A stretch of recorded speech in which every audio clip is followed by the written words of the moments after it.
Hello and welcome to Just Storytime. I am your host, Michael David Simmons, and I am here to provide you with a little bit of fiction. So without further ado, let me begin. There once was a clown that lived in Newfoundland. This clown and the local village in which he lived had been being terrorized by a vampire of York. This vampire was so insidious, so mean, ugly, evil. Now the local town decided that they would come up with a reward for the vampire's head. So, what they did was convene for a town meeting. The clown stepped forth and said, "I will go. I will find a hunting party to get rid of this evil vampire that has been terrorizing our village for years." So, the clown, with the blessing of the community, traveled around Newfoundland in search of a hunting party. First, he came to a church, and he spoke with the local priest, and the priest said, "I will go. I will help you. We will defeat this vampire." Then they traveled onward to a small village in the woods. This village in the woods was full of little people. And one of these little people was one of the most courageous beings to ever walk this earth. This being is called Lily. And Lily was a hunter, a wee little woman. So they got Lily in on the hunting party. They talked and camped and traveled, and for many a day they could not find another person to fill the slot. All of a sudden, while out in the wild wood, in search from town to town of possibly the last member of the hunting party, they came across a wild dog named Brutus. Now Brutus had not a name before Brutus met the hunting party, but they found this animal and loved this animal so dearly they ended up calling the animal Brutus. So the dog named Brutus, Lily the hunting female, what a wee woman she was. The priest and the clown went in search of the hiding place of the vampire of York. They searched far and wide and got tips from all over Newfoundland, but finally came across a gray brick home with a moat full of piranhas. There was a drawbridge to this gray brick home, and they knew that they needed to use it because of the piranha in the moat.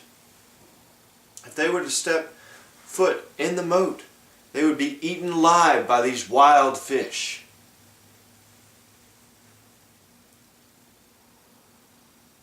So the priest said a blessing, and they said, "This is it. This is it, you all." They all agreed. This is one of the final steps in procuring the vampire's head for the village. Lily had her arrows blessed and shot 2, one for each of the drawbridge's chains to be unlocked. They both struck with magnificent force, and the second allowed for the drawbridge to fall. They could hear what sounded like vampires inside screeching, for it had just become nightfall, and they knew that they were in for it. They crossed the drawbridge quickly, as quick as they could. They entered the gray brick home. They decided that they should search far and wide, but stay together, for if they were to break up, they could be changed into vampires themselves, or even worse, be the food of one of the vampires.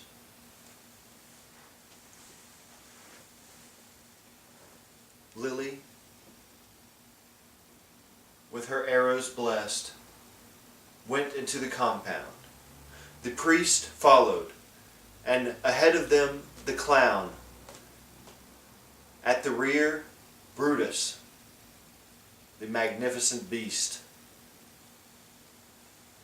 They stepped foot into the compound and decided it would be best if they searched the upper levels first, for they knew there might be more vampires in the lower, dark, cool areas. So, they searched up at the top of the gray brick home. They found 3 vampires, and while there, they killed them. The priest blessed the clown's actions. The clown distracted the vampires with jokes and follies, and Lily struck them with sacred arrows. They moved to the middle level and killed 3 more vampires, and then 1 more before going down into the dungeon where they knew more vampires would reside. Going down into the dungeon, it got cooler, colder, more damp. They knew this is vampire territory. We must be on the lookout. They got down to the lowest level, and all of a sudden, Lily slipped and let forth a noise that echoed throughout the dungeon. They heard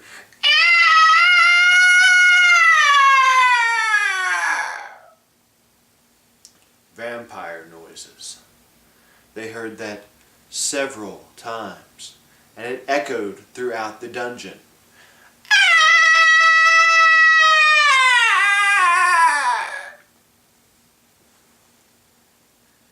They went from coffin to coffin. The coffins started bursting open, vampires pouring out from all over. And then all of a sudden, the clown knew that his tricks and follies, his gestures and jokes would not do anything to stop the vampires. He grabbed a sword localized upon the wall and got the priest to bless it very quickly and started swinging away, chopping off all sorts of vampire parts. The priest, constantly in prayer, prayed that the Creator protect them. And Lily let forth many arrows. This hunter, with strength, fortitude, and perseverance like Orion himself, Lily the hunter, could be the most prized of the expedition. Her wonderful, great, and miraculous arrow-flinging power destroyed many, many vampires. More than the other 2 men, and more than Brutus the dog. They made their way to the centermost, lowest part of the gray brick home. When they got there, the casket flung open, for this vampire was very, very, very old, and he knew that these people amongst him were enemies. He sensed them from the middle level to the top level, back to the middle level, and then even lower. He thought that his vampires could stop them, but they could not. For these were heroes, some of the greatest heroes to ever have walked the earth. The best being Lily. They fought for 5 hours.